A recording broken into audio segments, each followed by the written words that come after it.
Senior నటి రాధిక ఈసారి MP సీటుపై కన్నేశారు. దీనికోసం ఆమె ఏకంగా తన పార్టీని బీజేపీలో విలీనం చేయాల్సి వచ్చింది.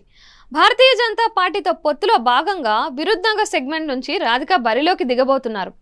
ఈ మేరకు అధికారిక ప్రకటన కూడా వెలువడింది. రాధికకు రాజకీయాలు కొత్త కాదు. ఎప్పుడైతే ఆమె శరత్ కుమార్ని పెళ్లాడిందో అప్పటి నుంచే ఆమె రాజకీయాలు మొదలయ్యాయి. ముందుగా శరత్ కుమార్ విషయానికి వద్దాం. ప్రారంభంలో ఈయన డిఎంకే కూటమిలో ఉన్నారు.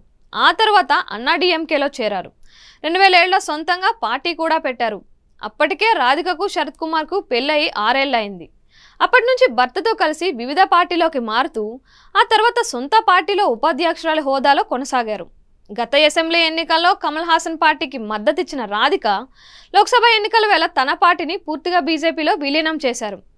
అనుకున్నట్టుగానే ఆ పార్టీ తరపున ఎంపీ అభ్యర్థిగా నిలబడ్డారు. రాధికకు ఈ సీటు అంత తేలిగ్గా రాలేదు.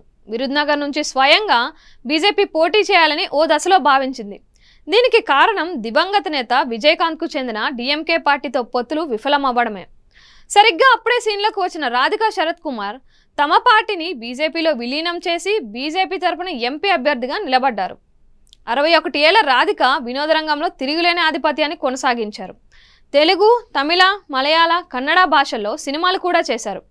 బుల్లితెరపై కూడా తనదైన ముద్ర వేశారు. ఇప్పటికీ ఆమె క్యారెక్టర్ ఆర్టిస్ట్గా బిజీగా ఉన్నారు. కాలంతో పాటు మారుతూ ఓటీటీలో కూడా తన ప్రతిభను చాటుతున్నారు. ఇప్పుడు రాజకీయాల్లో కూడా రాణించాలని ఆశపడుతున్నారు.